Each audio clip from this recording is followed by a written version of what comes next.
प्यारे दोस्तों, आज के इस वीडियो में हम बात करेंगे एम्पैथी की कि एम्पैथी है क्या, इसकी हमारी लाइफ में क्या इम्पोर्टेंस है और इस एम्पैथी को यूज करके कैसे हम अपने रियल लाइफ के हीरो बन सकते हैं। तो शुरू करते हैं आज का वीडियो। एम्पैथी एक सोशल इमोशनल यानी सामाजिक और भावनात्मक कौशल है। यहाँ मुख्य रूप से दो शब्दों का प्रयोग होता है, सिंपैथी यानी सहानुभूति और एम्पैथी यानी समानुभूति। जब हम नॉर्मली बात करते हैं तो सिंपैथी या सहानुभूति शब्द ही ज्यादा सुनते हैं और इसे ही ज्यादा प्रयोग में लाते हैं। पर क्या सहानुभूति और समानुभूति यानी सिंपैथी और एम्पैथी में कोई अंतर है? जब हम एम्पैथी या सहानुभूति शब्द का प्रयोग करते हैं तो हम दूसरों पर दया दिखाते हैं, पर जब हम एम्पैथी की बात करते हैं तो हम दूसरों की भावनाओं को, उनकी फीलिंग्स को समझते हैं। मान लीजिए आपके पड़ोसी का कुत्ता जिसका नाम सिम्बा है वो खो गया है। पूरा परिवार परेशान है और उनको डर लग रहा है कि उसको कहीं कुछ हो ना जाए और आपको इन जनरल कुत्तों से प्यार नहीं है। तो इस सिचुएशन में आपकी प्रतिक्रिया क्या होगी?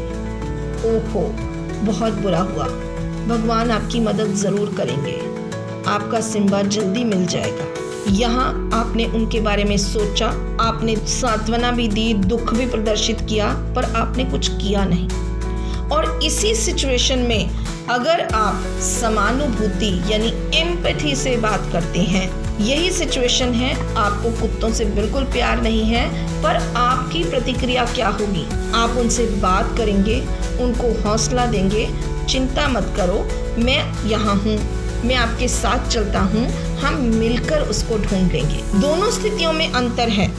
सहानुभूति में आपको उनके लिए बुरा लगा, आपने उनको सांत्वना दी, पर समानुभूति में आपने उनकी तकलीफ को उनके लेवल यानी उनके स्तर पर जाकर समझा और उनकी मदद करने के लिए हाथ आगे बढ़ाया। जब हम समानुभूति की बात करते हैं तो 3 प्रश्न हमारे सामने आते हैं। पहला, समानुभूति या एम्पैथी है क्या? दूसरा, इस एम्पैथी का महत्व या इम्पोर्टेंस क्या है? और तीसरा, हम इसे अपने जीवन में कैसे प्रयोग करते हैं। तो सबसे पहले समझते हैं समानुभूति का अर्थ क्या है, यानी एम्पैथी है क्या।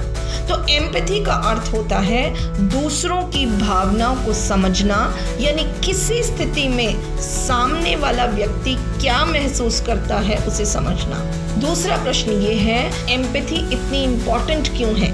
तो इसका कारण है एम्पैथी दूसरों को बेहतर तरीके से जवाब देने में, उनको समझने में मदद करती है। समानुभूति केवल ये जानना नहीं है कि कोई कैसा महसूस कर रहा है, बल्कि इसकी परवाह करना भी है कि हम उसके बारे में क्या कर सकते हैं। हम एम्पैथी को प्रैक्टिस करते हैं तो धीरे धीरे हम एक अच्छे इंसान बनने लगते हैं और आप एक अच्छे दोस्त बन जाते हैं। अगला प्रश्न है कि हम दूसरों के साथ समानुभूति यानी एम्पैथी शुरू कैसे कर सकते हैं। तो इसके 4 तरीके हैं। पहला, दूसरों की भावनाओं यानी फीलिंग्स पर ध्यान दें। इससे आपको ये समझने का बेहतर मौका मिलेगा, बेहतर विचार मिलेगा कि आपको उनके साथ बातचीत कैसे करनी है।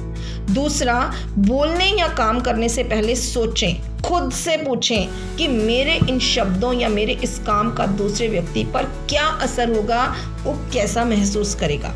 तीसरा, इस बात को समझें कि हर कोई अलग है, कोई मुद्दा आपके लिए बड़ा नहीं है। इसका ये मतलब नहीं है कि इससे किसी दूसरे की फीलिंग्स भी प्रभावित नहीं होगी। हम किसी को अपनी तरह से सोचने के लिए मजबूर नहीं कर सकते। नंबर 4, जो सबसे इम्पोर्टेंट है कि आपको जब उनको ज़रूरत है दूसरों के लिए खड़ा होना आना चाहिए। भले ही किसी स्थिति में आप प्रत्यक्ष रूप से कुछ नहीं कर सकते, डायरेक्टली उनकी कोई मदद नहीं कर पा रहे हैं, तो भी आप दूसरों की मदद करने के तरीके ढूंढ सकते हैं यदि आपके मन में वो भाव है।